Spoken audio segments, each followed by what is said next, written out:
I want to welcome you here to, we can't even remember which StoryShare this is. We've been doing this for a few years now. I think it's maybe the 9th or the 10th.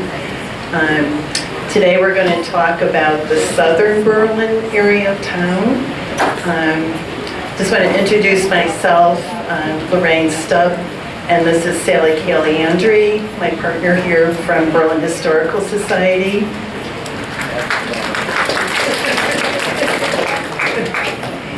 So we're going to show a slideshow of vintage photos from our archives, and we're going to share what history we know, but we're not experts on everything, so if you know something we don't know, or if we make a mistake, we want you to raise your hand. We want you to share as much as possible. And we have people from the museum here. We have Danielle Wind over here, Pam Peppigal, and I'm not sure if Janice Jacobs is here. Oh, she's over there. And they're going to take turns running the microphones through the audience. So just stay in your seat. You don't even have to stand up or anything, but when you get the microphone passed you, and please wait until the mic is passed so people in the back can hear you, and state your name, because people in the back will always say, "Who said that?" You know, when they want to know who's here. And then in the way back, we have members, Nancy Moran, Heidi Croft, and Natalie Gianna, I guess. Hi, Natalie. And they're doing scanning if you brought any pictures that you want to share with us. I also want to remind you that we have brochures if you want to become a member. It's only $10 for senior membership, and you can just join to support us. We're not going to make you do anything unless you want to. What else did I have to say? Oh, I also want to mention we have a holiday fair coming up December 1st and 2nd at the museum. And we have the museum decorated for the holidays. We have free refreshments, and we have a lot of neat things for sale. And if you can come to that, that helps us out a lot. And yes, I want to thank Tina Doyle and the Senior Center staff for helping us set this up, providing the space, providing the refreshments that you'll have afterwards. They've always been great to us. And I think that's all I had to say, so we're ready to go. Okay, let's get started. We're going to kind of jump around a little bit, but the whole southern end of town, if anybody's tried to wade through Catherine North's history of Berlin that was written about 100 years ago, she talks about this being the south end of town, and so we've got southern Berlin, and then we've got southern Kensington, which we've already done. But Silver Lake is kind of an interesting place to go. This is taken from an 1855 map, and it's kind of hard to see, I know, for some of you in the back. One of the interesting things is way down at the bottom, you can see where the toll gate was, because part of the road at one time, that Hartford-New Haven path, you had to pay a toll. There were certain times when you didn't have to, like if you were going to church, you didn't have to pay the toll. And I think at certain, I think also if you were going to a funeral, and some other things. But this is a really cool map. It's available through University of Connecticut Magic Maps. If you Google Yukon Magic Maps, this is a wonderful map of Hartford County. We do have a copy at the museum. It's not on display, but it was originally in Selden School. So, and it's unique because it has the owners of the property. So if you live in an old house, you can see who lived there back in 1855.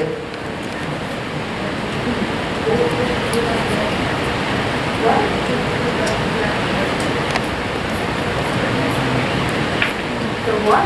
Oh, from the toll booth. Who was? Oh, it was a private road, I believe. So at one time, I don't know a heck of a lot about that. If anybody does, please raise your hand. But, yeah. Wait for the mic. My name is Joe Duckworth. I live on Tollgate. Awesome. Years ago, an elderly aunt of mine, I think she might have been a member of the Historical Society, Elsie Norton, Yes. last house down on the left before 5 and 15. She told me as a child that the toll gate was in Meriden. Really? Okay. I don't know how true it is or isn't. I got no way to verify, but I distinctly remember her telling me that. She told me so much about the history of that area. And now I always thought it was down the corner of Tollgate and Orchard because it says Tollgate Farm there. Right. But she said no, the Tollgate was actually in Meriden. That's cool. Could very well be right. I do know that it was taken down in 1855, so it would have been probably right after that map was published. So, I love it. And here we have, thanks to Lorraine Stubb for this photo, of Silver Lake and Lamentation Mountain, both which are wonderful landmarks in town. The boat launch. Silver Lake has quite an interesting history. I'd love to learn more about it. And Joe, maybe you know more because I know you live in that area. The first name that we have that I know of was Old Fly, which Catherine North mentions, and also there's a Mr. Gillespie who wrote a history of Meriden in the early part of the 20th century, who states that it comes from the Dutch word vlaai, which means swamp.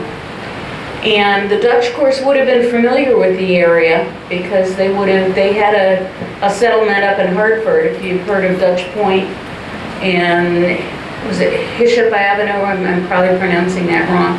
Those are all part of the area that the Dutch settled. And they had a choice if they were going down to New York of either sailing down the Connecticut River and then hanging a right at Old Saybrook, or taking taking a footpath or horseback down the Hartford New Haven path, which was probably originally the Quinnipiac-Sugriac path, which went from New Haven up to Hartford. And that trail is ancient. An interesting aside, the word Rodenburg is also Dutch. And those were the Dutch words for the east and west rocks in New Haven. Somewhere in the middle of the 1800s, the Etna Peat Works decided that they wanted to try using peat to fuel the steam engines instead of coal. So they modified a couple of trains to see if it would work. They only tried it for about 20 years or something like that, not even, and it didn't work very well, but it was called Peat Works Pond for a long time, up until I think even into the 50s sometimes they called it that. The Hartford Ice Company also used it to cut ice, and they were in business for quite a while, starting in 1863 and then closing in 1939. And then at some point, and if somebody knows, please speak up, they started calling it Silver Lake. They probably wanted to gentrify it and make it sound a little nicer than Peat Works Pond. So.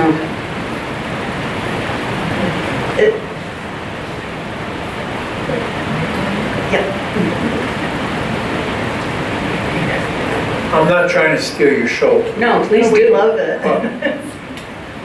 I grew up on Tollgate. Yeah. The Peat Works Pond, yes. Ever since I was a child, it was the deepest part of the lake. It was right to the east of the tracks, where the tracks almost touch the water, where the old train is. That's where the peat hole was. That's where they built the peat. was always a deeper spot. Over the years, it's filled in from weeds dying and whatever. And the Hartford Ice Company, there's a little just before that, but you can't go there anymore because the railroad shut it down on foot anyway. But if you go out and there's like a little peninsula that sticks out, there's still the remnants of the old ice house. There's some concrete work still in there. Oh, we gotta take pictures. It's on the surface. I haven't been in there in like 20 years, but it was there 20 years ago. That is cool. Well, Ernie lives right near it. That was, this whole, that's why I'm here today, because, oh, look at this. That was my playground as a kid. That is great. So, there again, I'm not trying to steal your show, it's just that I think I have interesting things, you know, especially in that area, because my Aunt Elsie Norton, like I said, the last house up on the right, her parents owned that. You know where Norton Lane is? Well, that's Norton. Right. I saw the piece in the reminder about the restaurant. Danheiser's, yeah. Before it was Danheiser's, it was Nair's. Before it was Nair's, Norton lived there. Norton used to live in the old, up on Route 5, the big restaurant. Oh, the Hawthorne Inn. Yeah. Norton used to live there, and they crossed over and came down on this side. And like I said, this is in the family, the whole 9 yards, so I'm pretty well. You're a versed. Norton descendant, aren't you? Yes, Yeah. yes, ma'am. That's right. Yes. I'm not sure, but I think my Aunt Elsie might have been a member Yeah. of the Historical Society, but I couldn't. These are the stories we'd love to hear. So I got a Keep million talking. from that end of town. I could just bore you to death. Like the plane crash on Mount Lamentation. We'll get to it.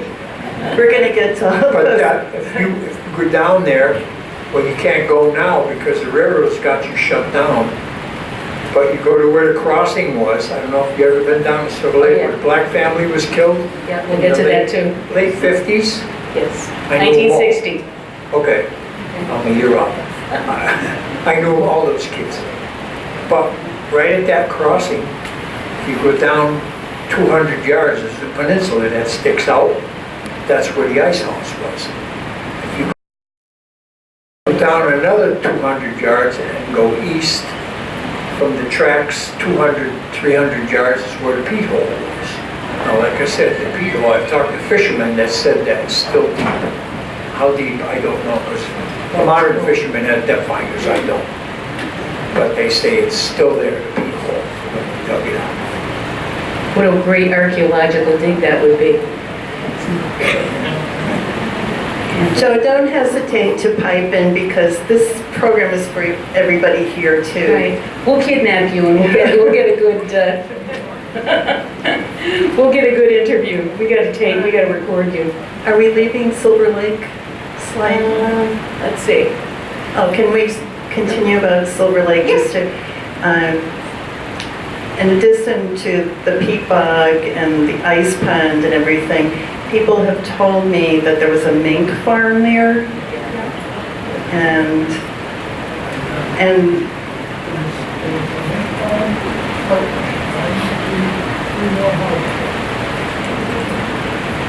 It was the mink farm which lasted the longest. And if you went past the mink farm on dirt road, mind you, a couple, 300-400 yards, and the road broke to the left. Right at that turn, there was just a foundation and an old floor. If you went down another 200 yards, there was the old Mitchell residence, which was on the left. That's also gone. If you went all the way out onto the point, there was a log cabin there, and friends of my family lived there, and I remember that place vividly. That whole, like I said, this whole section of town is. My name is Ernie Wolowski, and that road used to go all the way through to Maryville.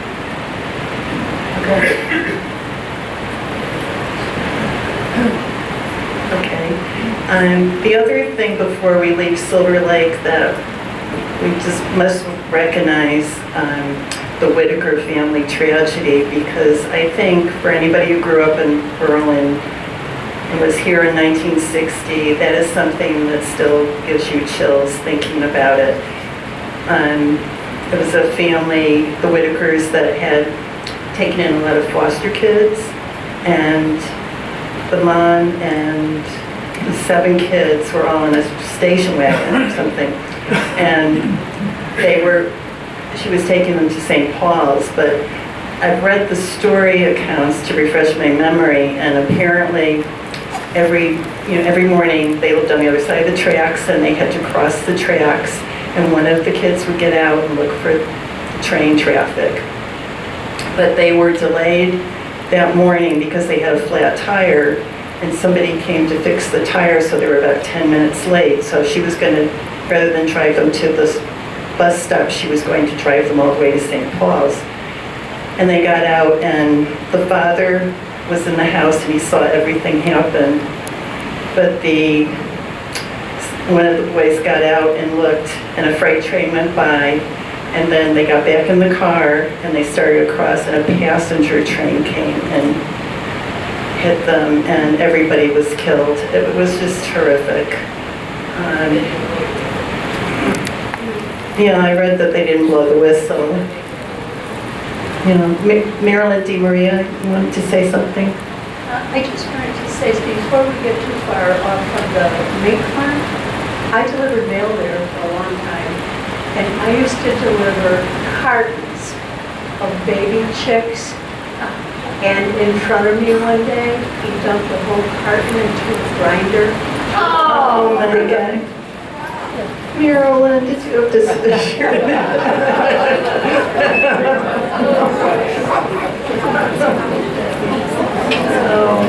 Were you going to pass the lily without mentioning the ox team that Joe probably heard stories about that.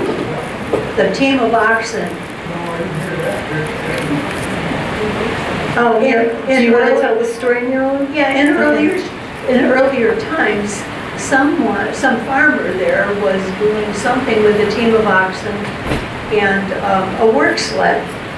And he was working there for quite a while, and when it was time for lunch, I guess they put like a nose bag with grain for the oxen like you would for the horses. When he came back from having his lunch, the team and the sled and everything had sunk in the pond. It was gone. Wow.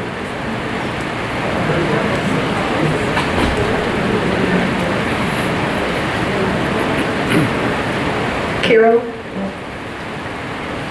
Hi, my name is Carol Ritter, and I've lived on Colgate Road. But one thing that I wanted to mention about Silver Lake was it was also a source of entertainment for the community because other than swimming during the summer, but during the winter with the ice, it was the place where all the men and everybody gathered to play ice hockey. Today everybody has all the indoor arenas, but it was a great place for the whole neighborhood to have the, entertainment with the ice hockey and the kids skating across town. Where today you can't. You're lucky if you could have one of the little local ponds, be safe for the ice. The whole lake would freeze over, and it was a great source for everybody to get together and, share good times. Does anybody else remember recreation at Silver Lake or Ernie? Oh, wait a minute.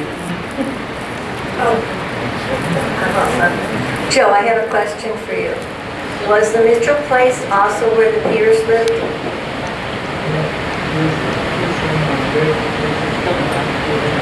Oh, okay. So they were still over the track, though, right? Or were they before it? Okay. Because my sister-in-law was Eleanor Beer, and she was raised there, and she married my brother. My brother Richard. Yeah. Nobody remembers that.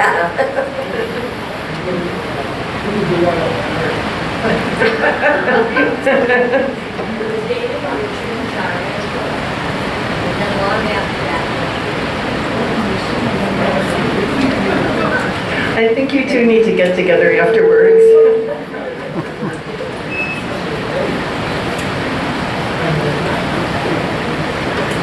Does anybody know where the train went down? The choo-choo train. Years ago, which was the Mink Farm, when I was a young lad, my dad used to cross that quite often because Charlie Mitchell, my father had a sawmill, my grandfather had a farm on Orchard Road, and Charlie Mitchell would work for them once in a while, and my father, when he went to pick up Charlie, used to have to get out of his 37 Chevy, walk out on the tracks and wave to him if nothing was coming. And anyway, just south of that, by a half mile, I don't know the date, the rumor was that two fellas on the train, only the engine, parked it and up to what they called the boarding house. Now, I can't imagine why they would have a boarding house up there. I think it was some other kind of house. But anyway, they went for dinner, they came back, and the choo-choo train was gone. It sunk in the mud, and it's still there. As a matter of fact, about 30 years ago, somebody was discussing the possibility of raising that. It never came. How could you do it? You know, it's got so much mud. Because when they built the tracks, they cut off the backside of Silver Lake, just a very small portion of it. And they never put enough crushed stone in over the years. They parked the train and it just disappeared. Right into the mud, and it's still there. Yeah, on the same subject, Ernie Wolowski again. They decided they were gonna fill that area, and they got the fill from Yalesville, and what the people in Yalesville were saying, we'll fill that hole if it takes all of Yalesville. And the train was never seen again. Can I ask Kathy LaPaulo from the Berlin Historical Society? Did you ever hear about the Kelsey family living over there? Kelsey, over here. The Kelsey family lived there, and there was the story that it was another train story, in the sense that the train was coming from New Haven and one was coming from Boston, and part of the track sunk. And so the train slid, and so they knew the Kelseys heard this, and they heard the rumble, so the husband went running in one direction to stop one train. The wife took her red petticoat and wrapped it around a lantern and went running to stop the train from Boston coming. And so there was no collision, and supposedly there were 3 millionaires on the train. They never realized what happened, but the railroad did pay her $50 for her red petticoat. You know what? It's in Catherine North's book, and also with the train disappearing. And so we'd like to pinpoint where the train did disappear. I know where the Yeah. I don't know about really. Yes. And then I have to tell you, with L.C. Norton, I don't know if it's the same, but it seems kind of coincidental.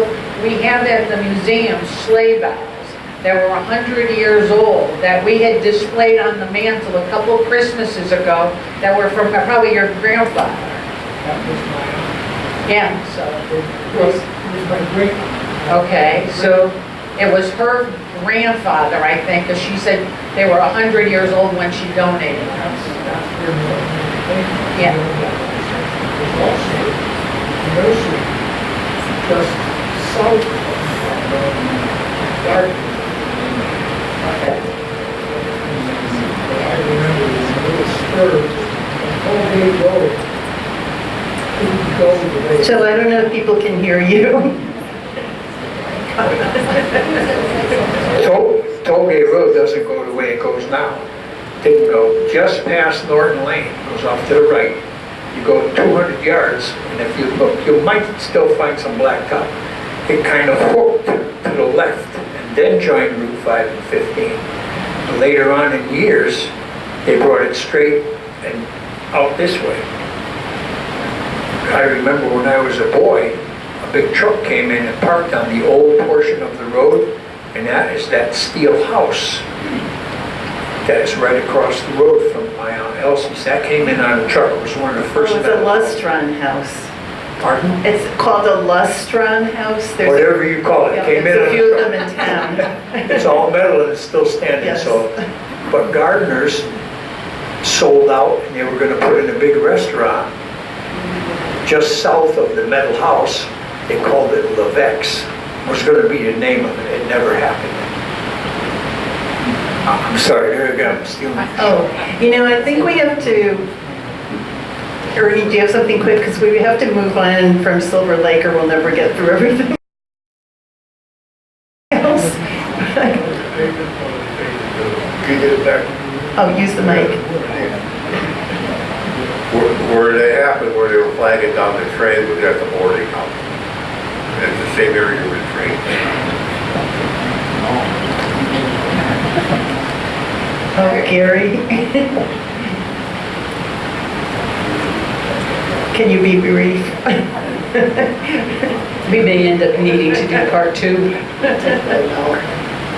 The Silver Lake, the engineer on that train's name, that hit the Whitakers was a guy named Billy Jones. 25 years later, he was teaching me how to run a train. As far as hanging around Silver Lake, just one story. We were down there one time with a snowmobile late in the season, and the idea was to go across the lake as fast as we could. And on the back, there was a tow rope. We were going to pull Jugger O'Connell up into the air with a parachute. So of course it was late in the season and they got up to about 50 miles an hour and the ice broke and the machine went into the bottom of the lake and Jugger went into the water. And then we all pulled them all out and went home.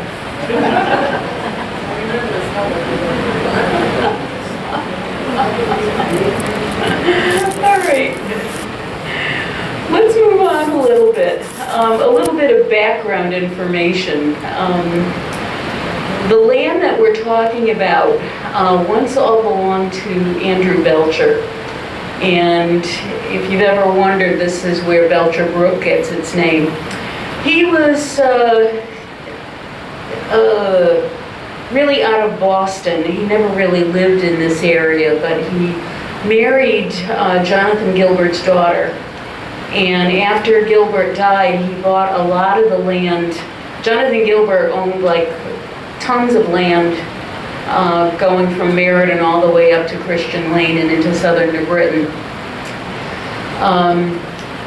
And Andrew bought a lot of the southern part.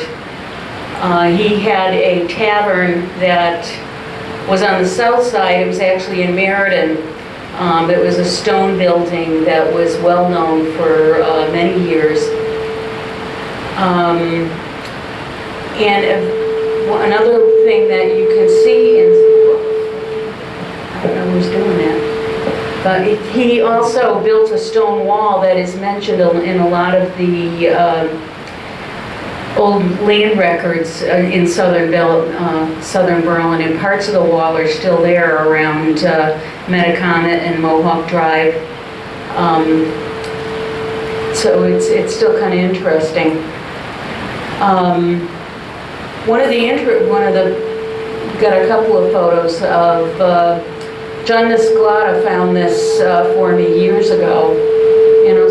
Somebody got What's going on with this?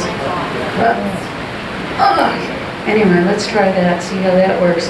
And of course, Belcher Brook, everybody knows, that goes from Silver Lake and eventually ends up in the Mattabesset River. Going back. One of the most fascinating things is that when Andrew Belcher's heirs, I think it was his grandson, kind of broke up the farm in the I think around 1740. And this is when Jedediah Norton, who, Joe, I believe is your ancestor, bought a lot of the land going from, you probably know better than I, but from roughly Orchard Road all the way east to Mount Lamentation and then south into Meriden as well. So one of the pieces of property that they did own was the Connecticut Valley Orchard Company. And I grew up hearing plenty of tales about this because it was, they had a lot of, they were really, I think, one of the first commercial orchards in central Connecticut. First established by John Smith and then John Malumphey. They owned a lot of what's now Metacomet Drive, that area. I think they also owned a lot of what was Dunham's Orchards on Lower Lane, and also Ruby X Orchards off of Kensington Road. So, and that eventually, when John Malumphey died in 1923, the orchards were broken up, and I know, was it your father or your uncle or your grandfather, Joe, who owned a lot of that? Okay. That's, yeah.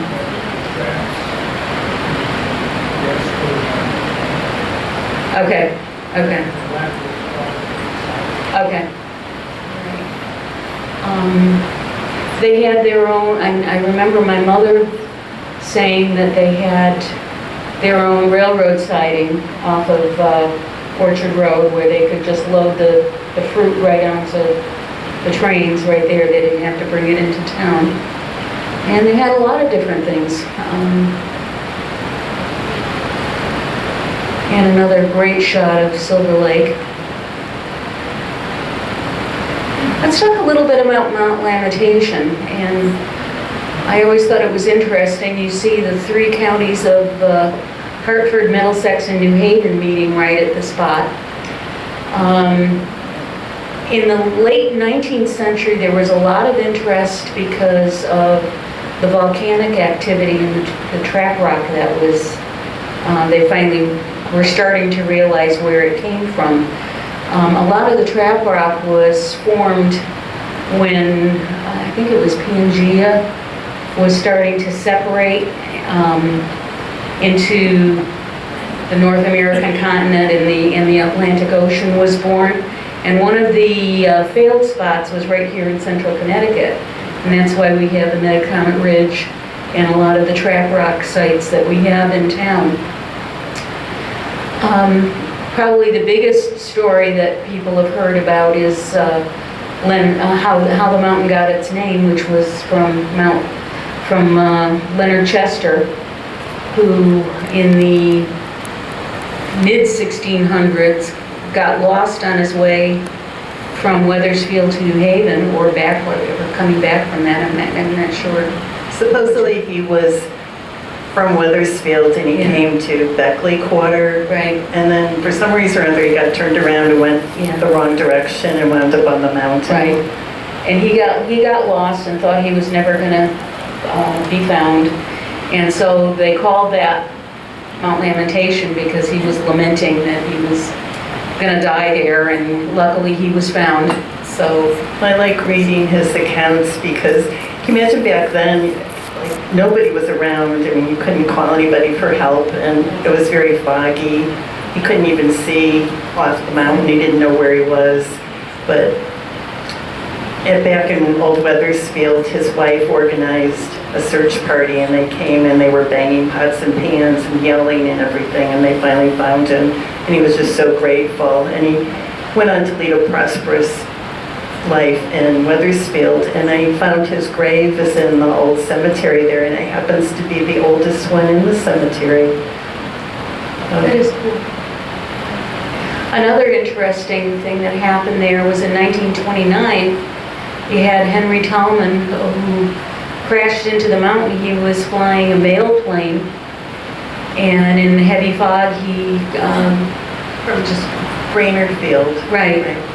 And I forget where he was going, but I think he was going to New Haven. could have been. Anybody know? I read the newspaper account of it, and it was just so foggy. And he kind of veered off and smashed his plane into the mountain. Yeah, I think there's a marker on the mountain that shows where it was. But the accounts of it are so graphic in the paper. I mean, they're talking about, the Bruce family lived there and they had a farm, and people were rushing across their property and trampling all their crops to get up the mountain to get souvenirs of the playing. And Mr. Bruce complained to the police, and they said, there's nothing much we can do. Why don't you just charge people a quarter to go across your field? So I don't know if he did that or not, or if people still have souvenirs of the plane wreck. I hear it was pretty well picked clean over the years, but it's very sad because he died and left a widow and children in New Jersey. There's also poetry that I found. Royal Robbins, who was a minister at Kensington Congregational Church in the early to mid 1800s. I'm not going to read the whole thing, but it's very flowery. It goes on for several paragraphs. Mountain of lamentation, on my top even now a memory lingers, and thy face doth gather a dark shadow as it lies skirted with banks of clouds. Okay, I can see it. Enough of that. But as I said, it inspired poetry. Also a lot of field trips.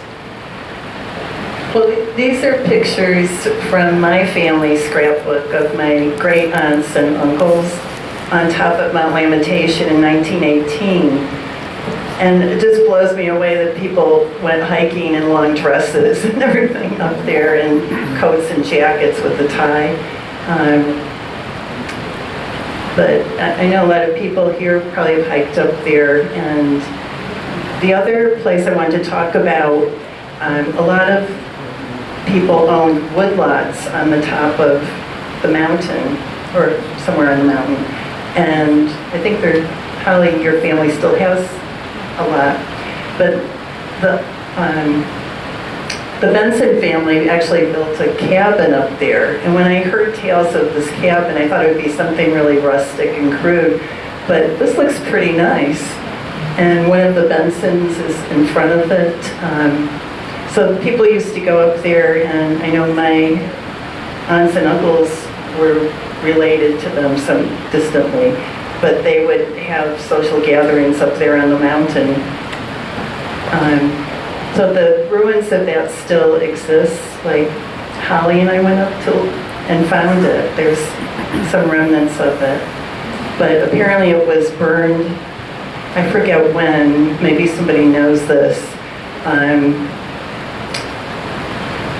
But I think it was by vandals. They're not sure who burned it down, but it's kind of sad. I wish that still existed. Any stories about Mount Lamentation?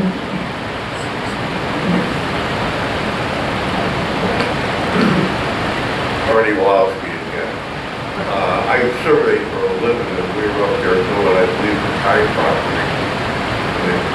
And one of the things we looked for. Can everybody hear Ernie? Yeah. Hello. Anyway, so one of the things we were looking for a property corner up there, and adjoining the land, a brickyard used to own it, so, and they used to cut down all of the pine trees. So you could actually see where all the pine trees were born. And just by luck, I'm stumbling around, I found a stone heap, and inside it was ceramic, where somebody broke a ceramic jug. So you knew people were there when you used that for a property corner, and it was.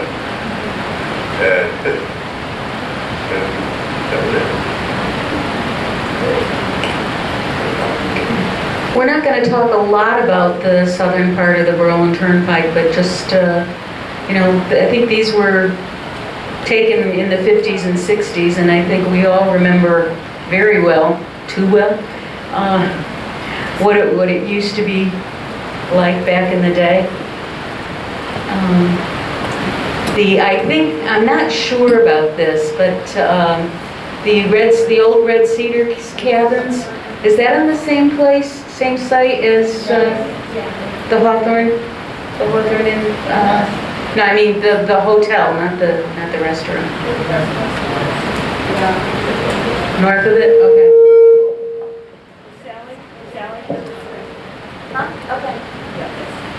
Hi, I'm Holly Goldie. I live on Stantec Road on the backside of Nation. Stantec goes from almost Meriden on Spruceville Road in Baldwin.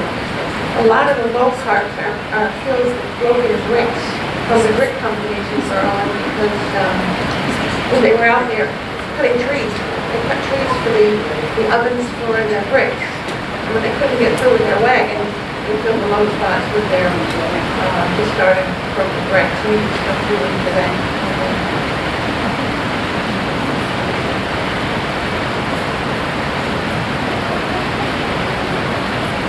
Okay, we're going to move on to Tollgate Road. I think it's up here.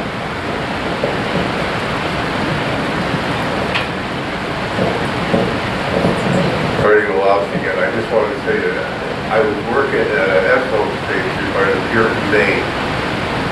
Hello? I was working at an Esso station on the Puritan Maine the day before and the day after 91 opened. They combined that. It was like somebody flipped the switch and like there was no car. And a guy from, I believe it was the Hartford Times, came down and took my picture. The picture was in the paper. I don't know how to get it though. Okay. All right, as we talked about before, the Belcher, a good part of the Belcher farm was bought by Jedediah Norton. And it was his son Samuel who built the house on the corner of Tollgate Road and Norton Lane.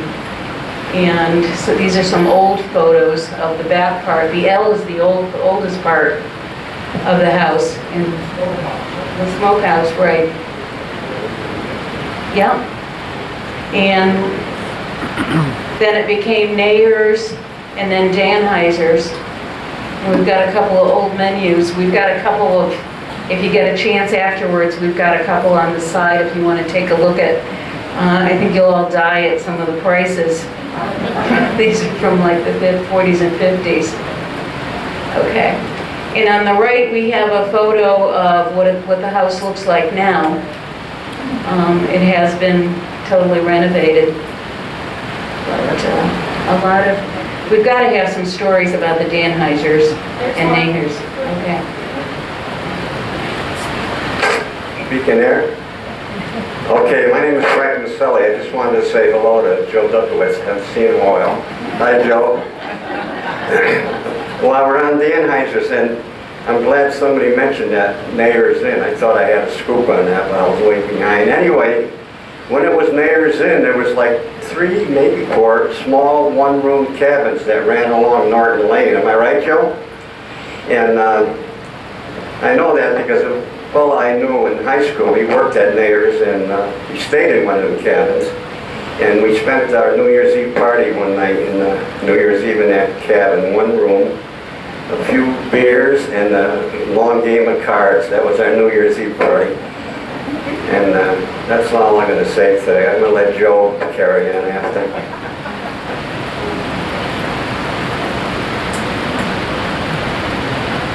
Maybe Joe and I are going to say the same thing. I think he's talking about Clark's. Say your name.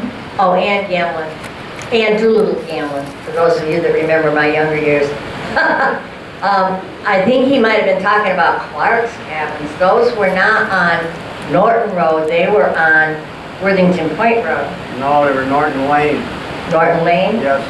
Oh, all right, yeah. All right, maybe they were, as I know my brother lived there for a while, and one of them with his wife. You were mentioning the Nayer's Inn. Back when I was a child, that was before electricity, Mr. and Mrs. Nair, every Christmas, had a little party for all the kids in the neighborhood.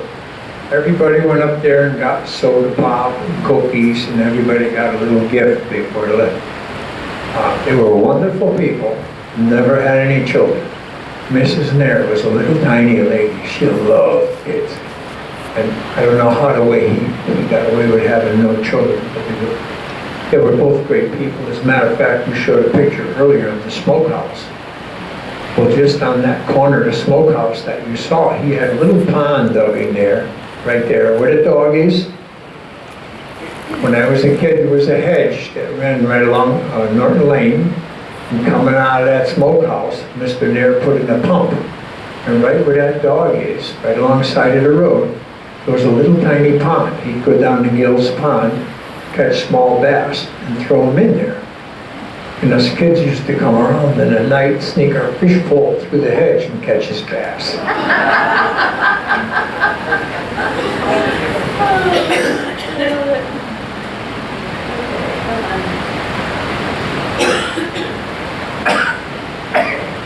Sally, we're going to talk about the sisters. Oh, okay, go ahead. During the Danheiser Inn, the way I remember it is Heloise and Hildegard Yeah. were an aunt and niece who oversaw the inn. And like I said, it was like going to your great aunt's dining room or something to eat. You know, there were lace tablecloths and everything set up, and there were two German ladies, and there's a lot of German-American food. And one of them, the aunt, was also noted for making hats. You know, she was a pretty well-known milliner and had a shop in Hartford, too. We also have this, Joe, you might be interested. This came from the Norton House. Do you remember this sofa? Because probably a relative of yours who lives someplace in Connecticut, I want to say Canton or someplace like that, brought it to the museum and donated it to us. But he said it had been in the house, I guess, before it became the Nayer Inn. Yeah. Well, it would date way back. Moving north on Tollgate Road, this is what people call the Tollgate House. And there's not a lot that we know about it.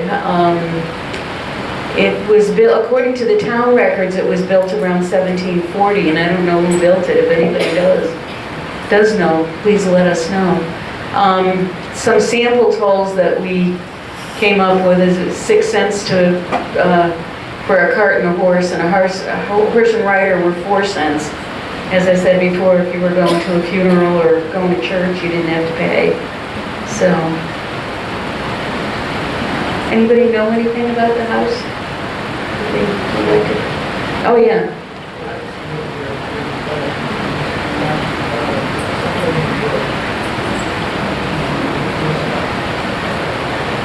Went to the state legislature, some real nice fellow. Matter of fact, right across Orchard, on the other side in his garage, we used to have Boy Scout meetings. He was a hell of a nice guy. He's buried in Maple Cemetery. You're talking about the Clapp family? Yes, I don't recollect anything prior to him. I was just maybe 10, 12 when he moved in.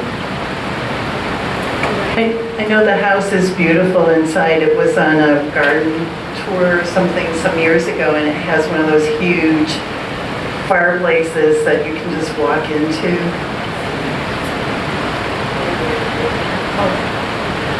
Bob Simons from Jarvis Lane. That house is still standing. It was bought by the Kokomo brothers and converted to a two-family house, which they rent a couple of rooms out now. This is Danheiser's you're talking about. That's the Danheiser Inn. That's the original Danheiser Inn. There was still literature in there about their wine list and other things that I went through the house and the addition. I'm very familiar with the property, and I sold it to, trying to think now, I sold it to a fellow in Meriden, but Kokomo owns it now. Kokomo Brothers. They had a big hassle with the town zoning board, They wouldn't let them make a three-family out of it. And I testified at the hearing, it was an inn and it was a three-family back, and it was still there when it was sold, but they wouldn't list it. That's all I know. Well, this house is at the, this isn't the Danheiser Inn, just to... No, this is the house that's on the corner of Tollgate and Orchard Road. It's hard to see because they have so many trees around it. Okay, we were going to mention Sidney Roby. I don't know if anybody remembers him. I kind of do, because when I was a kid, he was like 100 years old, and he was still walking this huge loop around town like all the time. And he wound up living to 106. Yeah. Worked at National Silver. Yeah. And the house is still his great-grandson. James still lives there. Yeah, I remember seeing him walking as well. That house, I think, was built, it was, for a long time, it was owned by the Risley family. And they owned a mill a little bit further north on Tollgate Road. We'll get to that. On the other side from the Tollgate house is this one, the Robert Rock house. And, okay, I don't know a lot about that. Does anybody know about that? Because it said Robert Rock Corner on there, Tollgate and Orchard. Yeah, his name was Bob Rock. And him and his mother lived here for years. He was a very, very intelligent man. I have trouble with this speaker. But he was a very, very intelligent man. And, okay, switch your mic. The house was, hello? That's it. Okay, yeah. Anyway, the house was like in three sections. The close one is the living quarters, and I suppose there was living quarters in the back, but the back there was a goat barn. He used to raise goats, and he really enjoyed it. Well, he hired some guys to go underneath there and make a drainage trough, and when they crawled under, they wouldn't do it because they said it's loaded with junk. Well, he said, nobody's ever done anything as long as I've been here. So that was when the bottle craze was in. I went under there looking for bottles. I couldn't believe I found old bottles. There was old cans. I found a insulator that still had Brookfield's address on it in New York. But there was a basket there that I didn't take. And it was all burnt in designs of Indians and teepees with no nails. And I saw one, years later, I read about one that went for $96,000. So when I know I couldn't get in the house anymore because Bob and his mother was passed. So I saw a guy, you know, in the yard that said, do you live here? So I told him about it. And if you looked at, the goat barn is all gone now, and they had dug up. So they must have got a lot of nice stuff out of there. It's beautiful. Another one, if you go a little further up on Tollgate Road, this house is on the east side, just north of Belcher Brook. And at one time, it was the birthplace, we think, of Lyman Wilcox, who was a soldier in the Civil War. We wrote a book about him a few years ago, and we have a number of his letters.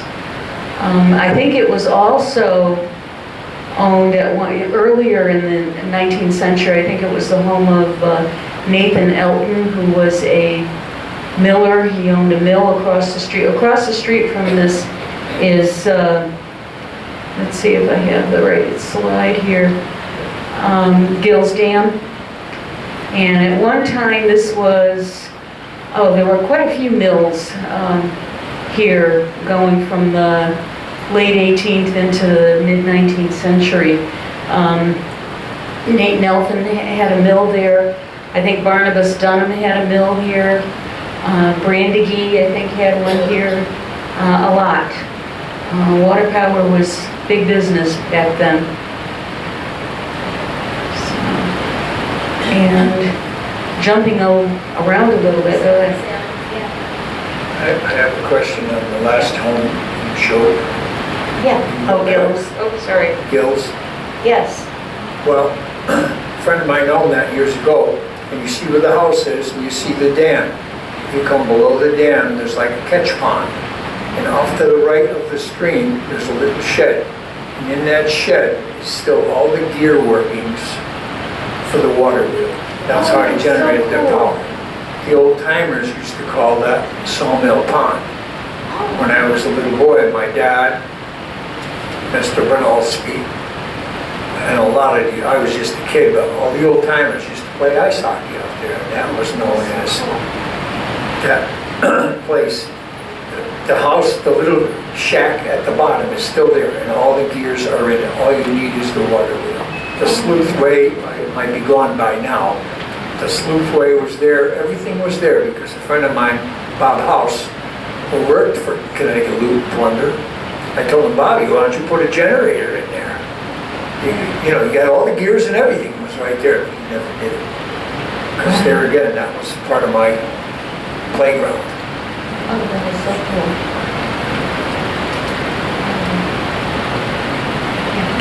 Did you? Well, I just wanted to mention these two houses that when I was growing up, they were owned by the Mueller family. The parents lived in one, and the other one, the daughter and her husband and family lived in. But it was known originally as Mountain View Manor. And I kind of speculate back, we forget like how beautiful Berlin was, or maybe not, but back like the turn of the century, because we had that whole Mount Lamentation and the whole Trap Rock Ridge line into Meriden and everything. This was a big tourist area for people to come and see these mountains. They were so beautiful, and we had so much farmland.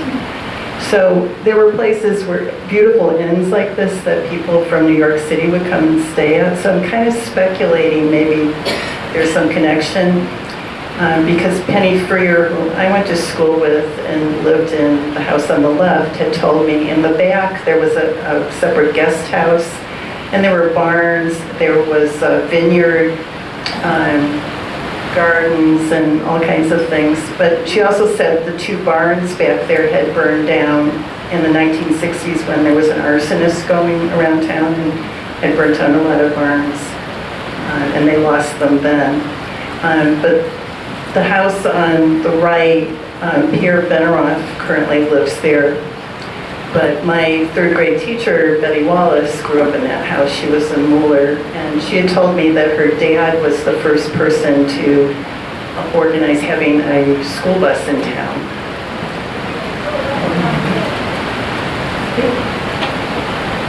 Okay. Jumping around a little bit, going back south on the Berlin Turnpike, couple of restaurants occupied this spot.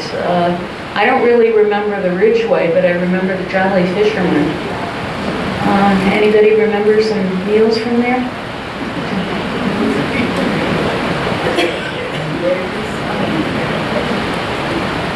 I don't remember any meals in there, but Chet Haber can back me up on this. They had a hell of a cook fire one night on Chester. It caught fire. Chet was there, and myself, I was just a young kid. There was a lot of firemen there that night. They came all the way from Weathersfield to help us out on that one. And the same thing with the other one, that burned down too. There was another call. There was a very close call in there. A guy from Kensington damn near lost his life in there. They're beautiful buildings. You mentioned, sorry, you mentioned the Ridgeway. Is that the building on the left there? Yes. Yeah. That later became known as the White Elephant Restaurant. They had banquets upstairs, weddings and stuff, and regular restaurant downstairs. On the right-hand side, going toward Meriden, almost in Meriden. I think there's still a building there, but it's smaller, I think.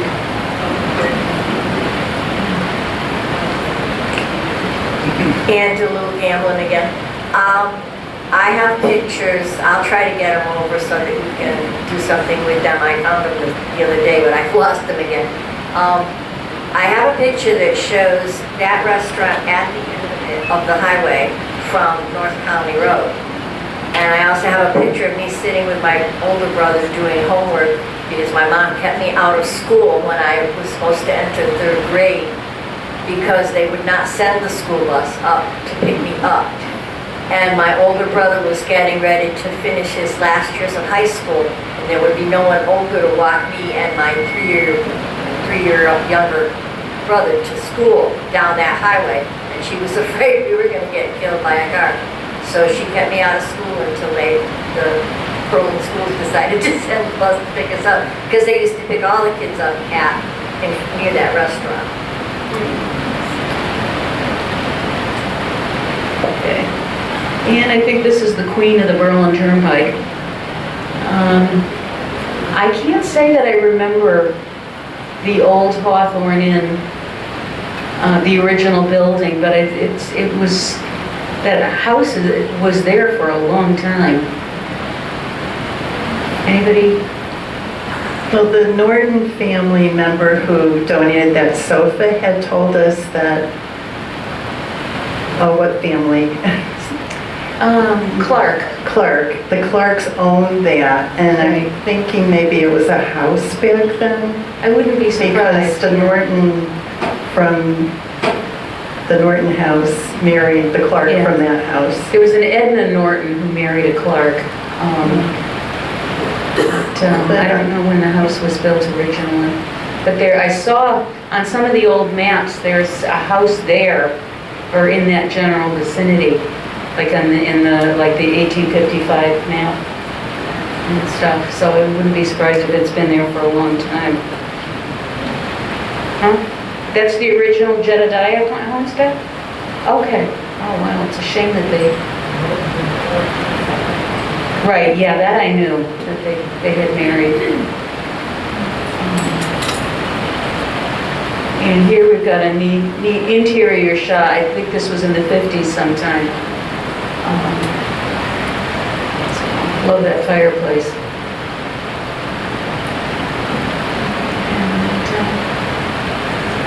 I'm not sure when the Greylacs actually bought this, but Like, I can remember in the 50s, our school bus stopped in front of it and picked up Winnie Greylac to go to school. So they must have owned it in the 50s, but they owned it up until, fairly recently. we threw this one in. Hall Cemetery is that little tiny cemetery that is right at the point where the Berlin Turnpike and Orchard Road meet. And as far as we know, there's nobody buried there anymore. Okay. All right, I stand correct. So wrong.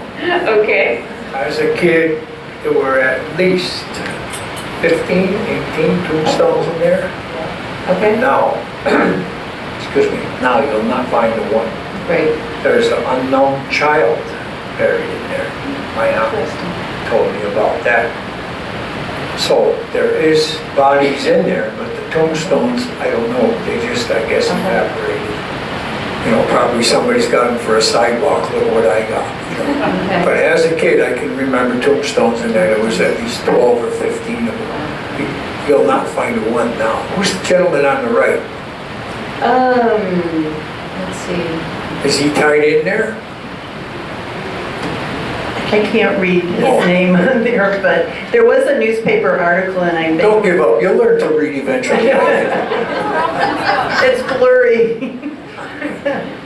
But there was a newspaper article, some years ago, that maybe somebody knows about this, but it implied that they moved the graves, but I think what they just did was move the stones to Maple Cemetery when they were cleaning it up, but I'm assuming the bodies are still there. Nancy, can you throw, Yes, so the person in the t-shirt is Ralph Simeone, and the backhoe operator is Mike Corbel.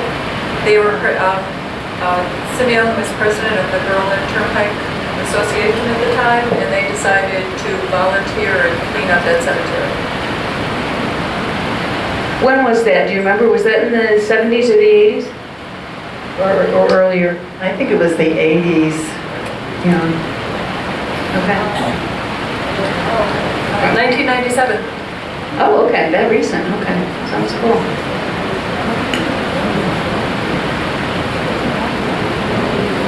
Need to get the archaeologists out again, because they can tell if there's a body buried.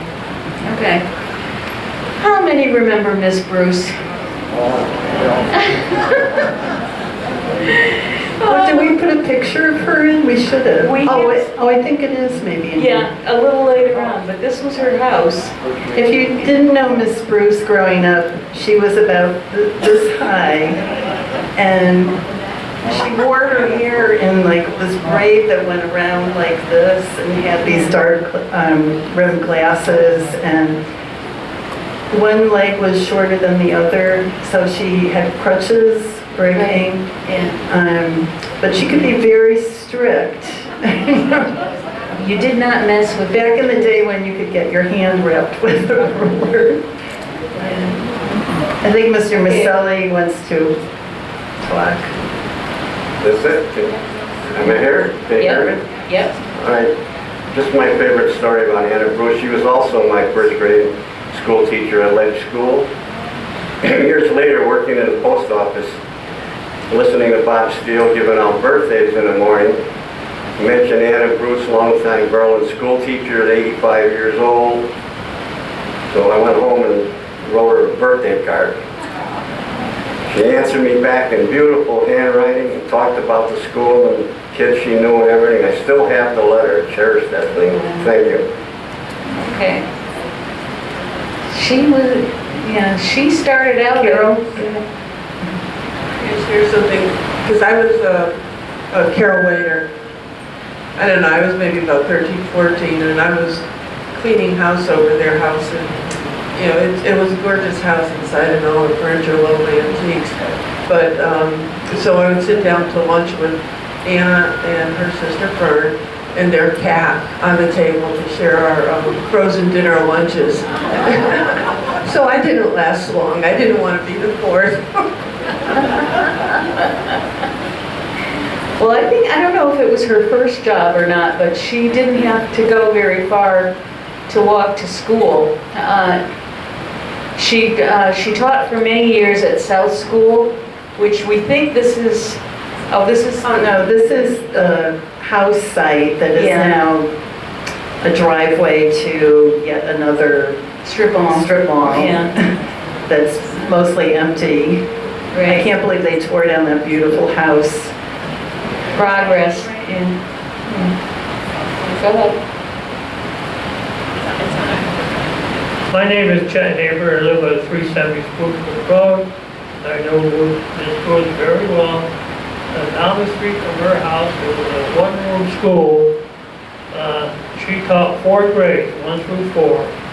And I used to walk from my house to school, a mile to school, back home for lunch, back to school, and back home after school. And we better had behaved because we did. My mom got a phone call, and we got a legal from both sides, from her and my mom. So she was a great lady, like you said, she was short, she was a little higher than the other, which is unfortunate. But those were good old days. If we had to use the bathroom, we had to raise our hand, and out and back was a wooden building with boys' side and girls' side. So if we weren't back soon enough, she come out looking for it. So, yeah, those are good old days of this Bruce. Yeah. And probably a lot of people don't know where that school was. Bishop's Curve, just south of there is where the church is now. And there's another building that's brick right now. School used to be wood. And then, when they got rid of the school, people named Mr. Staber brought it, knocked his school down, put a nice brick building there. And he lived there, and he passed away, and his wife passed away. And right now, I don't know, it's some kind of business, I don't know what it is, but the school is brick right now. And when the town celebrated their 175th anniversary, I served on a committee for the parade and stuff, along with a couple other people. And they were naming all the schools, and they forgot South School. So I raised my hand, I said, does anybody know where South School is? Not one person in town knew where that school was. So, We're going to have a slide about that, and we'll Oh, show okay. exactly where it was. yeah, okay, Because thank you. my mother went there, Oh, so okay, I thank you. did know about it. Thank you. Yeah, I think we have a couple of pictures of Miss Bruce there as well. This is the little house just up Spruce Brook from the Bruce house at 20 Spruce Brook, and we just threw this in because it's an old picture I had from my family album, because my great aunts who were Lunds lived in this house. It was the three aunts' house when I was a kid. And we mentioned Stantec Road. Holly brought that up because she lives on the other side of it. But this is from the Spruce Brook Road side, and this is the Haber house. Is that your house? Yes. Well, I think you can still enter from there. There's a blue blaze sign if you want to hike Stantec. Spruce Brook Stantec used to run from Spruce Brook all the way out to Westfield Road, Country Club Road. No longer you can go through there. Years ago, Lou Valentine built all the houses in Paxton. And for some reason, and I finally found out what was it, Planning and Zoning Commission allowed him to close down sections of Stantec so he can build some more houses there. So that's how the road is closed. It goes approximately 800 feet from Stantec down and it's blocked off. So we can no longer get through with that. There is a way that you enter it off of Valentine Road and you go around, and there's a gate that kind of connects you, because I've hiked it and it brings you Yeah, down. what they did, to they it. blocked that off, they made an entrance over there. Yeah. So, But I can remember when I was a kid being able to just walk through people's yards and up cornfields and up the mountain. It was a lot easier than it is and now. they still use that road, people hike there all the time. Yeah. And in fact, at my house, there's people walking up the, 3 people walked up the mountain there, so. And get back to Lamentation Mountain, my younger days, I knew exactly where all the markers were for Verdon, Earl, and Milton. I knew them like on the back of my hand, yeah. David?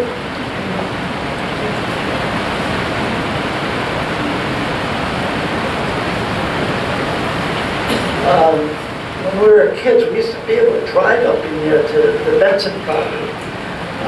That was Keith Kramer's relatives. And down at the other end was a guy who used to do hay rides. And I think the other end of that road, Stantec, we do hay rides. We're on it one day, and he was pulling us with a tractor, and somebody had a cigarette, and that was the end of the hay ride. Gary, you always have the craziest stories. Okay. Also on Spruce Brook Road, one of our little unique Berlin history things is we can tell a little bit about the story of Simeon North and his pistol factory. This is an artist rendition of the factory along Spruce Brook Road, along Spruce Brook. And currently the bridge over Spruce Brook is due to be replaced, hopefully sometime next year. It's in the pipeline, and when they replace it, we've had some input into it that we don't want it to look, plastic or aluminum. It's going to look nice, and they're going to work down underneath it to restore the brick, the stonework. And they're going to have a lookout point with a storyboard, so you can go there and look down upon where the mill site was and learn the history of it. Because he was very important to our town because he was the first official pistol maker to the U.S. Army. Right. And he invented doing interchangeable parts for pistols. And Eli Whitney is the more famous of the industrialists at that time, and we think he had better publicists, but there's some pretty good documentation that Simeon was actually the first one. James Madison actually came to visit the factory during the War of 1812. And this pistol, if you can see just on the left, right above the trigger, it says Berlin, Connecticut, S North, Berlin, Connecticut. So, and if you want to buy one of those pistols, they're pretty pricey. So, anybody who wants to donate one to us, we would welcome.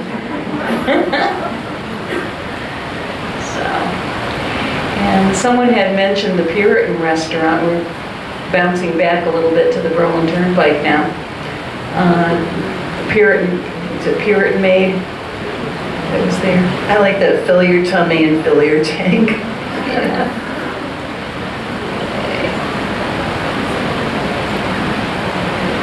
And I know a lot of us spent some very happy times at the Berlin Bowling Center.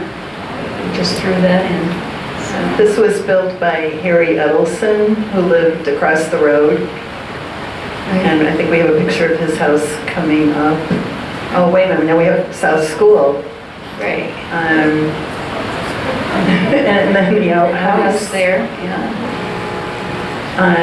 This is interesting because Anna Bruce is right in the middle of this picture, but this was taken outdoors, and it kind of helps us place where it was, because the building in the back is the building that became the batting cage subway building, and Bishop's Curve was built through there. And then this picture was taken the other direction, and you have a picture of the building behind them, which was the Worthington Lodge at the time, and that became the mosque we have in town, which we have a picture of. We have Worthington Ridge Lodge, and like now it's a mosque, but you can still see all the details of the house.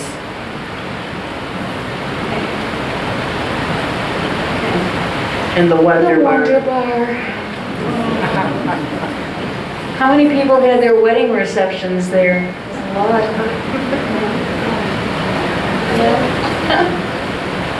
I know, it's sad. And if you look on the bottom, this is what it looks like today, the parking lot for the Peterbilt trucks. So, okay. Here we have the Edelson house with the greenhouses. And this is just, it's like I'm at the Berlin Fire Department and you just look up the hill on the same side, but that house is gone. And Pam, isn't this the house that the people said they disassembled? Yes. And they moved it out of state, not out of state, someplace in Western Connecticut?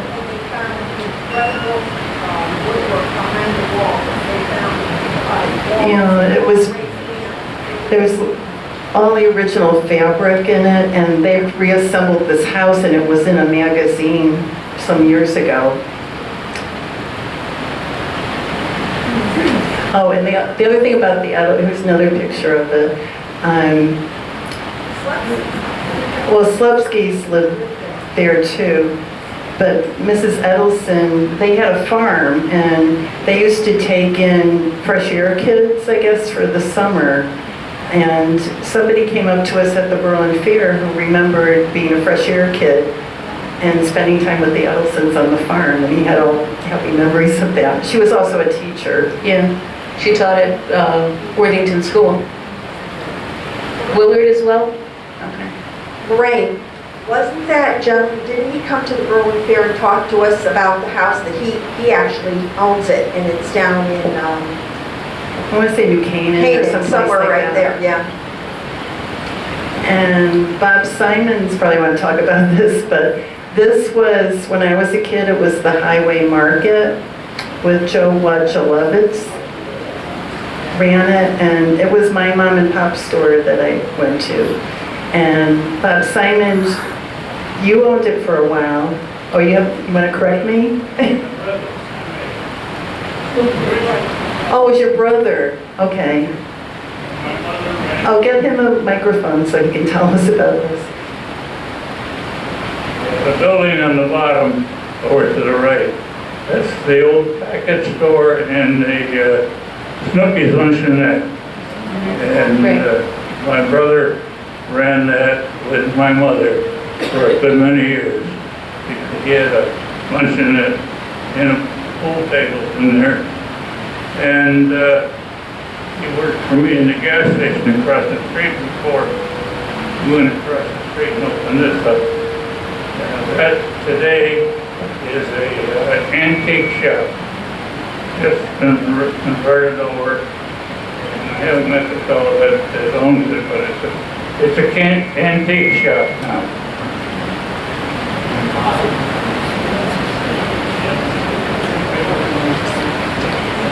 It just opened just a few weeks ago, and he's a nice young man, and he has wonderful, almost industrial kind of stuff, and really nice antiques.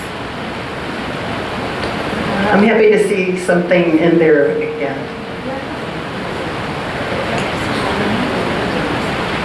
All right, you may not be able to read this, but it was a little clip that we saw in one of the old Berlin newspapers from the early 20th centuries. And I'll try to read some of it. Some of Berlin's lost industries. Early residents whose memories go back before the war times, before the Civil War, recall a large amount of local capital that has been sunk in manufacturing corporations that have failed to pay and have gone out of existence. The Edge Tool Factory, the Blair Company, a cotton manufactory on the Risley Mill site, which I think is Gill's Dam. And the Blair Company, we have a slide where that was. Some of them are in Kensington, the Wooding Shop, the old Hart, Blyven and Mead was where Paper Goods is now, and some other ones, but they talk about, along the brooks, there were, especially Belcher Brook, there were a lot of milling sites where they would just dam up a pond and put in a water wheel and a mill. A lot of people don't know about the Blair Company because it was, I think it disappeared like in the mid-1800s, but it was quite a, it was successful for quite some time. If you're on Meadow Lane, it's on the north side of Belcher Brook, and there was the factory there. One of the things that they made were foot stoves back in the days when, before central heating, and you needed to have something to keep your feet warm. And they also, the folks who ran the company eventually moved to Collinsville and were associated with the Collins Company, who made the pikes for John Brown when he attacked Harper's Ferry. So again, the 6 degrees of separation, there is a Berlin connection there. So little...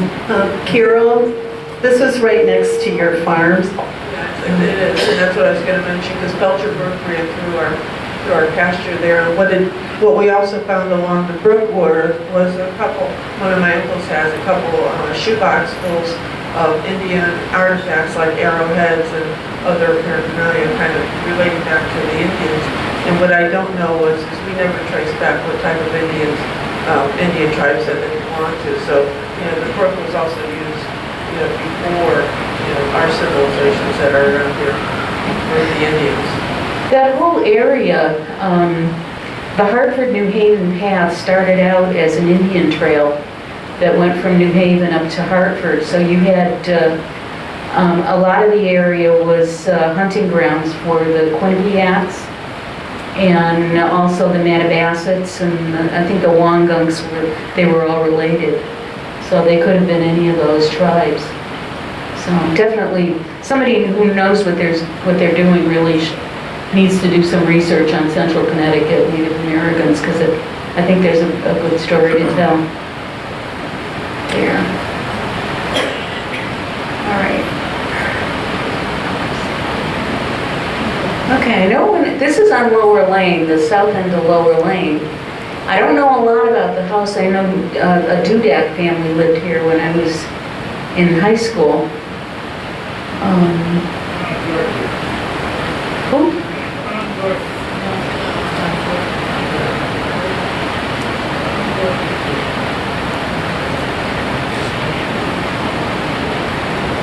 Oh, Bob, we can't hear you.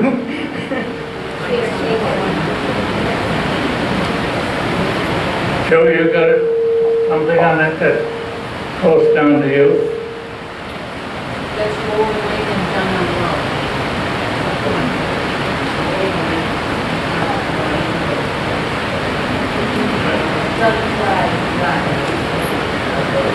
That's the corner that Dunham's Orchard is on. He's right across from Peter Parley Road. Yeah, it's a little further south from Peter Parley. Yeah, and just a little bit north of that is Dunham's old house, not old house, the house he built. And he owned the orchard behind it. And if somebody can read that, you know. Yep. Now, Dunham's Orchards, I'm not quite sure of the time period. I know it was early 20th century through, what, the 60s? And Probably the 60s, somewhere in that area. And his boys got a house just to the north of that village. And all of them are gone, that's my knowledge. One of them was still in a home years back, and I think he's gone too. But Mr. Dunham sold that orchard to Diskin and Landry, which was a home building company, and they built all those homes out behind it. Yeah, I always remember that's another one of my childhood play areas back in the day when you could roam in people's orchards and yards and they didn't mind. And you could go all the way through the orchard over to Benolski's. But we wanted, Kathy, did you want to talk about Mr. Dunham because you knew him? Mr. Dunham lived to be almost 101. He was born on Veterans Day. His wife had passed away 6 months before him. She was about 98. They were lovely, lovely people as far as Mr. Dunham had mustard gas poisoning from World War I, which affected the gene pool, so his son Bill was affected. They had a grandson, Nelson, who was the one that was in the home, and I think he's still alive. He's out west somewhere. Mr. Dunham had good days and he had bad days, but he had a wonderful sense of humor as far as, and Mrs. Dunham, right up until the end, she had all her faculties, could tell you all stories about, Berlin. Because he was sick, a lot of times she took the truck and she loaded it up with the apples and things and drove her son with the dog and stuff and went to market in New Britain to distribute the apples. Mr. Dunham, they lived originally, they rented down at the Sage House on Worthington Ridge at the corner. And then probably in the 50s, they built their house, which was more, it was a cave, but it was more modern because the back had plate glass windows, even in the corner. So you could look out and see all the orchards and stuff. But it was great. Yeah, Mr. Dunham, Frank and Sully again, when we formed our VFW post in town, Mr. Dunham was our one and only World War I veteran. We were very proud of that, as our only World War I veteran in the post.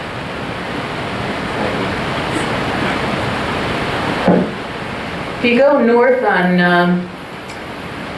Lower Lane, this house we think was built by Zechariah Hart.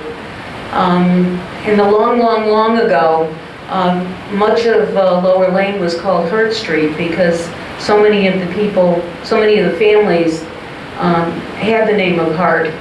And so this house was built around 1760, and it was in the early 1900s.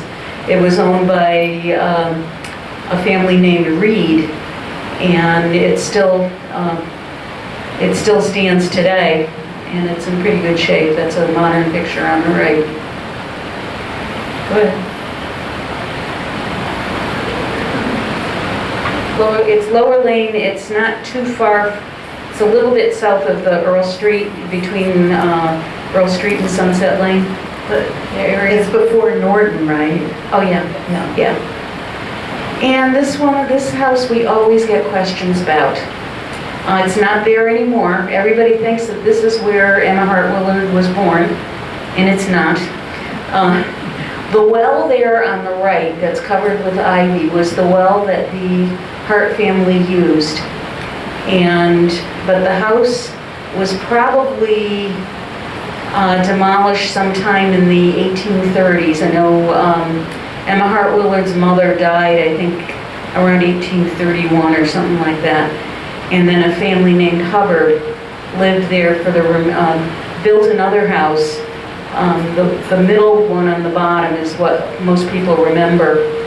And that one was demolished just a few years ago, and the house on the right is a modern house that replaced it. I understand that it was pretty well trashed by the last few people who lived there.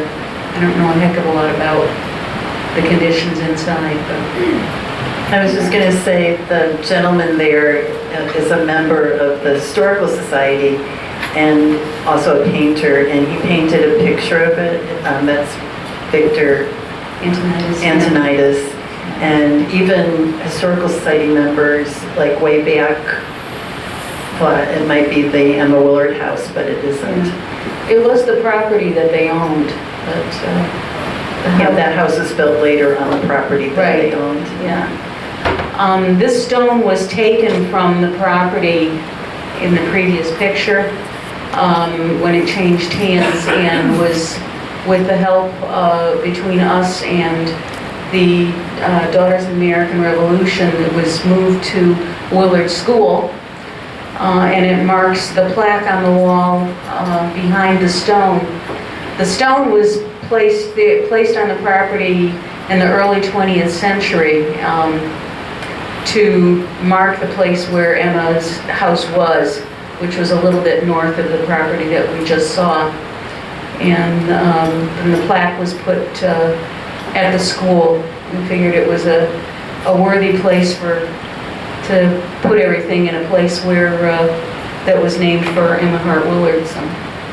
Even though it's confusing. Very confusing, but a lot of Berlin history is interesting like that.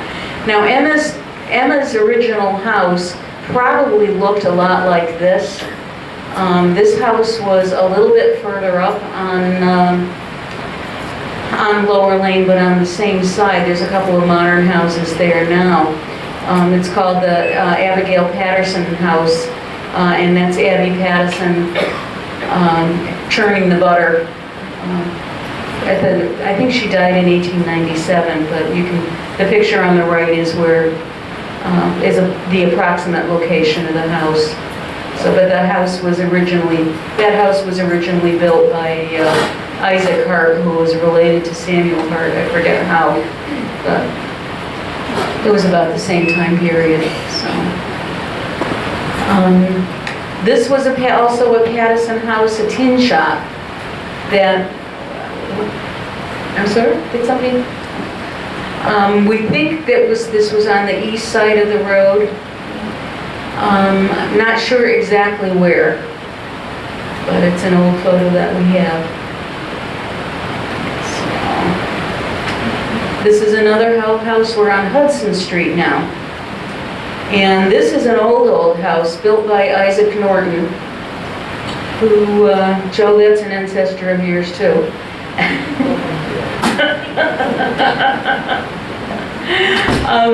Isaac Norton at one time was one of the wealthiest men in town. And I think he was born somewhere around 1680. He was a very early settler. And the house has been changed a great deal from when it was first built. But there's an interesting poem that Emma Hart Willard wrote. Has anybody ever heard of the poem Bride Stealing? It's, she wrote it, would have been the mid-1800s, and it's too long to repeat, but it talks about all of the people who lived in Berlin. It talks about an actual wedding that happened between Tabitha Norton, who was Isaac Norton's, another one of his daughters, and who did she marry? I can't remember, but anyway, there was a whole story about somebody wanted to kidnap the bride and take off with her and stuff. It didn't happen. Yeah, it didn't happen, but you know, anyway, made for an interesting story. I think from land. I'm not sure exactly how, but I know he owned a lot of land in town. You know, just that old saying that the rich get richer. Okay. Yeah, and we're going to go up Hudson Street a little bit now. I think some of these houses are still here. This is what Hudson Street looks like back in the probably early 20th century before it was paved. So I think that house on the right there is where my sister-in-law lives. So, which is now Crossroads Church of God is over there on the right, the old part of the old St. James School. So, and some more shots of. We're throwing these in because we didn't get them in when we did Worthington Ridge. So this time we've got the time to do them. So, well, dirt roads can get kind of crummy in mud season. That's true. No, but I agree with you. So many things look better back then. That's true. Okay. Any comments, questions? Anybody have a story? Anything we didn't cover you want to ask? Somebody's got What, Donna? Donna Marie Benoit, and I just have a question about the house you said that Hubbard had moved in. Would that be the person at Hubbard School, Richard Hubbard? I don't think so. No, Richard Hubbard actually lived, he was born on Berlin Street near Beckley Road, somewhere exactly. This family, Leonard Hubbard, I think came from Weathersfield. In the long ago, they probably were related, but I don't know how. Richard D. Hubbard, who wasn't that? Was he the mayor or the governor at one point? Richard Hubbard was governor of Connecticut for about a year or so. So he was born in Berlin. I think his parents died when he was quite young, so he was raised by an uncle, I think in East Hartford. But he became a lawyer, became pretty well-to-do, and so he's, I think, the only governor ever to come from Berlin.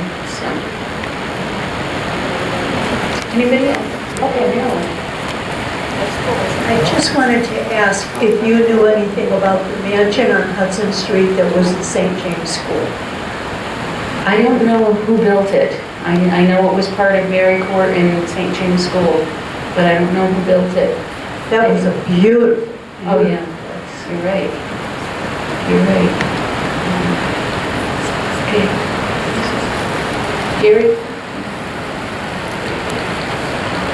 Just trying to tell you about a guy who lived across from Emma Hart Willard's house on the corner. Years ago, he'd go down to the villa, have a few drinks. Okay. Friday, Saturday nights, and he'd walk back. His wife got a little nervous, so she sewed reflectors to his jacket so he wouldn't get hit by a car. This is a Gary story.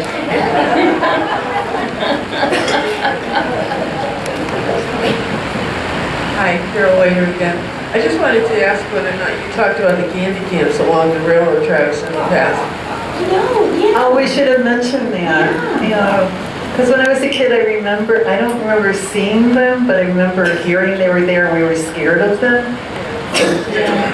Because what they were, it was the workers for the railroad. Right. And so they used to have camps along the railroad tracks, and they used to stay there. And they were men that, it was just camps of men that worked for the railroad tracks. And I know they were there, the camps were there until I was probably, like in the 8, 9, 10 years old. And so I'm not sure, I think that's about when they went away, but, yeah. I remember the Gandys when I was a kid. They were all over town, never bothered a soul. There was a camp north of Orchard Road, just before the tracks. I'm going to say about a mile down. They had a big long building. At the far side, it was separated. They had their own little, like a jailhouse. Anybody got in trouble, they just put them in there. It was entirely on its own, no women. And you'd see these guys walking all over town. Well, come to find out, a lot of these men were at one time very successful, very highly educated. They took a bad turn somewhere in life, and at that time you didn't have the welfare system, you had the CC camps. And that's where they went to work for the railroad. And in my knowledge, I have never heard of anybody having a problem with any of the Gandys. My father had a hair-raising experience on toll gate. One of the kids knocked out the window during the day somehow with a baseball, I guess. My dad was sitting there reading the newspaper in the evening, and one of the Gandys walked up without him here, stuck his head right in the window, my father in the face. Could you give me a ride? But I used to find just west of the tracks, there's a home there now, but my dad had a sawmill. It was on the edge of the Duckowitz farm. And they'd go up, there was 2 trees up there. They'd go in there and eat the pears and fall asleep, and we'd forever finding change where they fell asleep and the change fell out of their pockets. So they were an era all into its own. Never heard of anybody having any problem. They were all over town, not in mobs, 1 and 2s. But as a kid, they were just something that was part of life. Ernie, Yeah, I was wondering where the name Gandhi comes from. From the song Gandhi Dancer's Ball. Oh, you made that up? I believed you. I'm glad Ernie brought up the Gandys. I believe, I could tell, over here. Sorry. Sorry, this is Carol. Go ahead. I believe the name Gandhi either comes from the timber that was used for the railroad ties, or it comes from something associated with the train track itself. And that's why they were called Gandhi, because they were, the men who fixed the Gandhi railroad ties.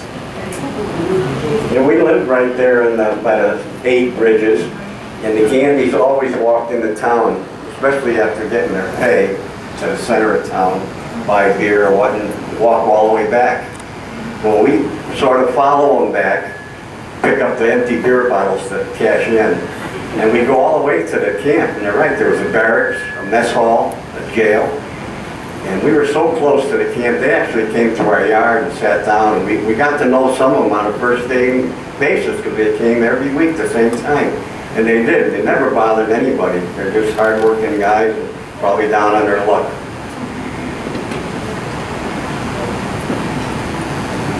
If you mention Gandhi's now, they'll say railroad workers.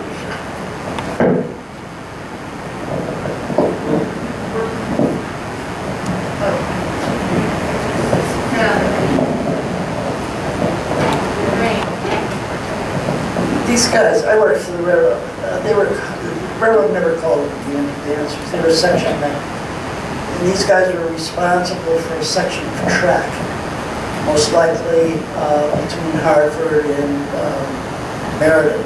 And between Meriden and New Haven, there'd be another camp down in there. So for 100 and some odd years, they were section men, and they had these particular sections of rail. I knew some of these guys because when they shut that all down, they ended up back in Hartford. And so I knew a bunch of the younger guys. Great guys. I got a lot of pictures of them when we were rebuilding the tracks, the Plainville. Yeah. I run the gas station across from Orchard Road in the Berlin Turnpike.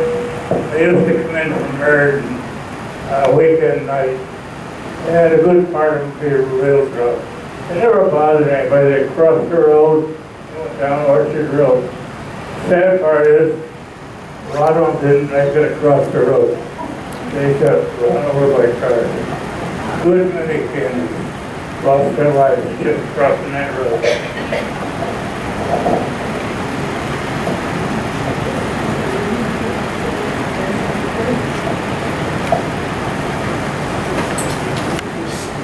There's a house, it's on Brickington Ridge, and I think it's called Sunset Lane. It's on a corner. It's a big, big house. Right now, I think they have like stone elephants and stone menagerie of animals. So I don't know anything about that house. Sandy, that's the house. It was a mansion built by Jarvis, who was head of Berlin Iron Bridge. He originally bought it, but he also had a lot of alfalfa fields and property around that area of town.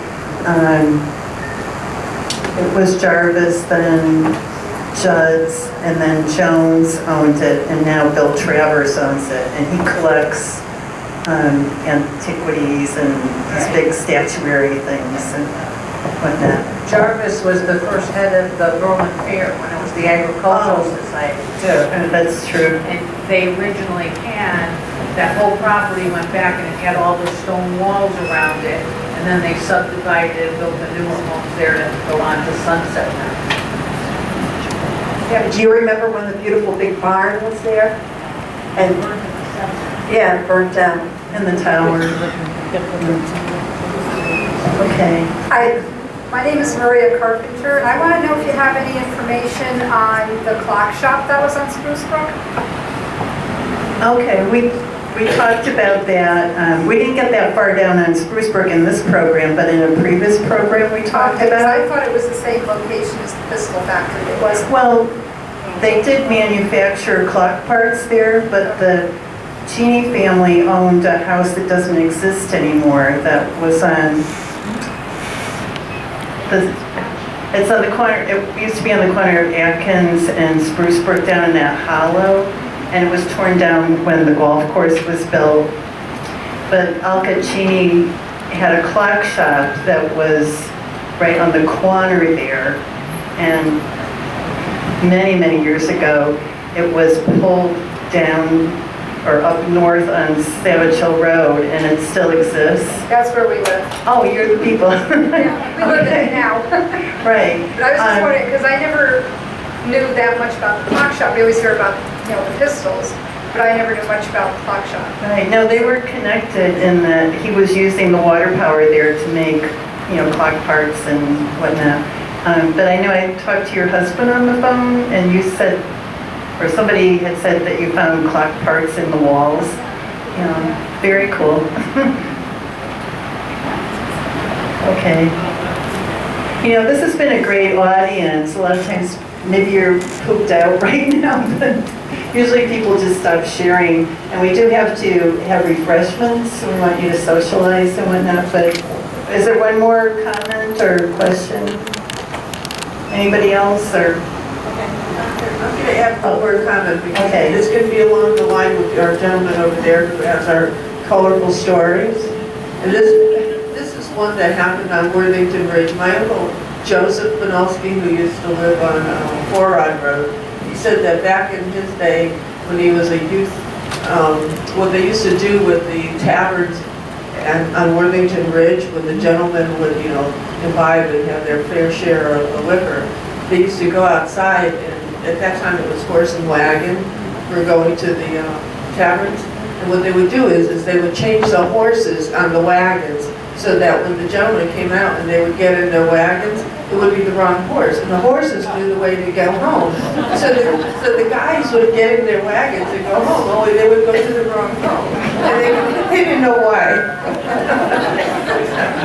That one was good stories. Okay. Oh, that's a great story. Bob has a...